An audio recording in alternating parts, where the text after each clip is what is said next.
বর্তমান যুগে বিশ্বের প্রতিটি প্রান্তে পানি নিয়ে যুদ্ধ চলমান। তবে ওই সব পানি যুদ্ধের মধ্যে সবচেয়ে বেশি বিতর্কিত হচ্ছে ভারত ও বাংলাদেশের মাঝে তিস্তা নদীর চুক্তি। তিস্তার ন্যায্য পানি বন্টন নিয়ে ভারত ও বাংলাদেশের মধ্যে চুক্তি যুগ যুগ ধরে শুধু আলোচনাতেই থাকছে, যা বাস্তবায়নের কোনো লক্ষণ নেই। এখন প্রশ্ন হচ্ছে, তিস্তার পানি চুক্তি কিসের জন্য আটকে আছে ও এই চুক্তিতে চীনের ভূমিকা কি? বিস্তারিত জানাচ্ছেন ইশতিয়াক হোসেন।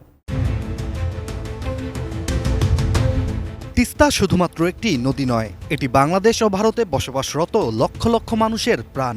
দুই দেশের অর্থনীতি, খাদ্য ও জীবিকা নির্বাহের ক্ষেত্রে এই নদী অনেক বড় ভূমিকা পালন করে, যার জন্যই যুগ যুগ ধরে দুই দেশের মাঝে তিস্তার পানি নিয়ে বিরোধ চলছেই।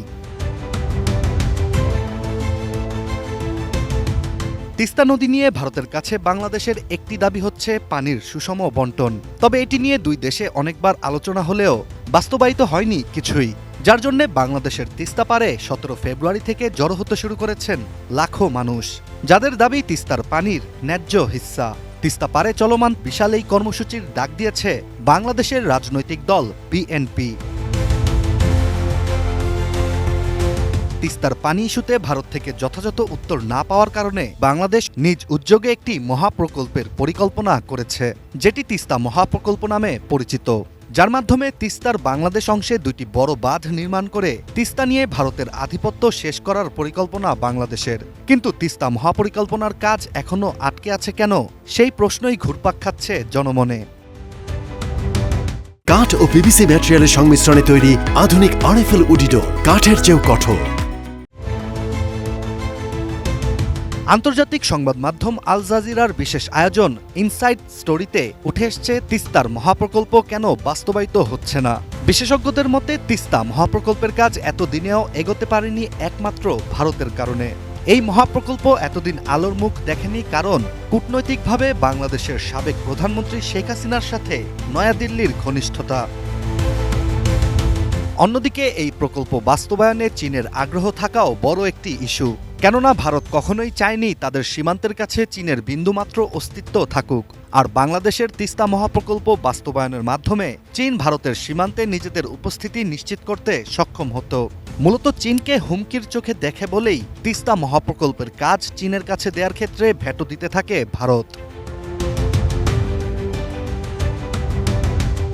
2011 সালে তিস্তার পানি নিয়ে ভারত ও বাংলাদেশের মাঝে চুক্তি হলেও সেটি বাস্তবায়িত হয়নি। ভারত যখন নিজেদের প্রয়োজন মনে হয়েছে তখন বিনা নোটিসেই তিস্তার পানি ছেড়ে দিয়ে বাংলাদেশকে ভাসিয়ে দিয়েছে। আবার শুষ্ক মৌসুমে বাংলাদেশের প্রয়োজনে তিস্তার পানি আটকে রেখেছে। এভাবেই বছরের পর বছর তিস্তার পানিতে একক আধিপত্য ধরে রেখেছে ভারত। কিন্তু বাংলাদেশের রাজনৈতিক পট পরিবর্তনের পর বাংলাদেশ ভারত সম্পর্ক এখন অনেকটাই শীতল। এছাড়া বাংলাদেশের বর্তমান অন্তর্বর্তী সরকার তিস্তা মহাপ্রকল্প নিয়ে চীনের প্রস্তাবকে ইতিবাচকভাবেই দেখছে এবং চীনকেই এই প্রকল্পের দায়িত্ব দেওয়ার কথাও ভাবছে। তিস্তা পাড়ের মানুষদের জীবনমানের যে কষ্ট তা লাঘব করতে তিস্তা মহাপ্রকল্প ছাড়া বিকল্প উপায় হচ্ছে ভারত ও বাংলাদেশের মধ্যে তিস্তার পানির সুষম বন্টন চুক্তি, যা দুই দেশের চলমান সম্পর্কে এখন অনেকটাই অকল্পনীয়, যার ফলে চীনকে তিস্তা মহাপ্রকল্পের কাজ বুঝিয়ে দেওয়ার প্রক্রিয়াকে আরও ত্বরান্বিত করতেই ঘরবাড়ি ছেড়ে তিস্তার পাড়ে নেমে এসেছেন হাজারো মানুষ। তিস্তা পাড়ের মানুষের এখন একটাই আকাঙ্ক্ষা, তিস্তা নিয়ে সব জল্পনা কল্পনার অবসান ঘটিয়ে যে কোনো একটি চুক্তিতে চূড়ান্তভাবে পৌঁছানোর। Ishtiaq Hossain, ATN news.